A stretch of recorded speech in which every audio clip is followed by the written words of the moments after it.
আপনি বলছিলেন যে উমরার যে ফজিলত, জি আপনি আরো আরেকটি হাদিসে নবী সাল্লাল্লাহু আলাইহি ওয়াসাল্লাম বলেন, আল হাজ্জু ওয়াল উমরাতু তাবিউ বাইনাল হজ্জ ওয়াল উমরাতি ফাইন্নাহুমা ইয়ানফিয়ানিল ফাকর ওয়াজ যুনুব কামা ইয়ানফিল কিরু খাবাতাল হাদিদ ওয়াজ যাহাব ওয়াল ফিদ্দা।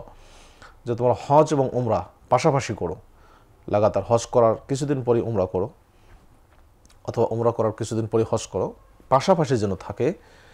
ফাইন্নাহুমা, কেননা হজ এবং উমরা ইয়ানফিয়ানি আল ফাকর ওয়াজ যুনুব, দারিদ্রতা এবং পাপকে দূর করে। কামা ইয়ানফিল কিরু খাবাতাল হাদিদ ওয়াজ যাহাব ওয়াল ফিদ্দা, যেমনটা হাফর লোহার যে মরিচিকা সেটা দূর করে, এবং স্বর্ণরূপার যে মরিচিকাগুলো থাকে সেগুলো স্বর্ণকার আগুন দিয়ে যেভাবে দূর করে, ঠিক তেমনি হজ এবং উমরা গুনাহ এবং দারিদ্রতাকে দূর করে।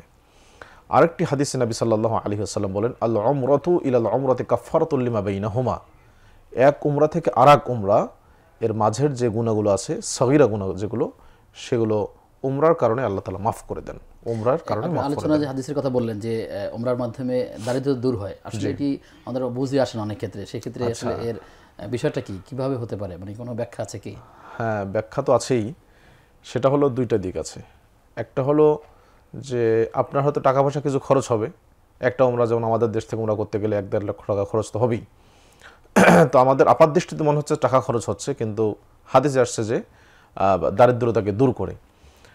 এটার হতে পারে যে দুনিয়াতেই আপনি উমরা করবেন, আল্লাহ তাআলা বাস্তবিকই আপনার দারিদ্রতা দূর করে দিবেন।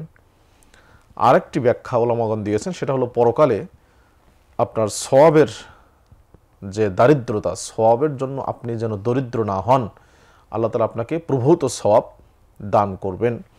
কোরআনুল কারীমে সূরা রুম একটা আয়াত এসেছে এই সংক্রান্ত।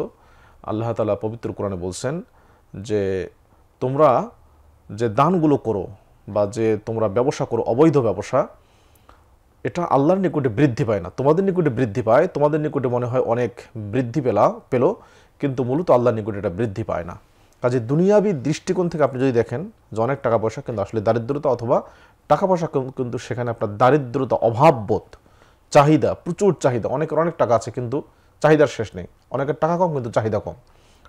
তো এই যে দারিদ্রতা বিমোচন হওয়ার অর্থ হলো দুনিয়ায় তিনি শান্তি, সুস্থভাবে থাকবেন, আর পরকালে সওয়াবের যে তিনি যেন ভিখারি হবেন না, আল্লাহ তাআলা তাকে প্রভূত সওয়াব দিবেন। আল্লাহ আমাদেরকে উমরা করার তৌফিক দান করুন। দর্শক আছেন।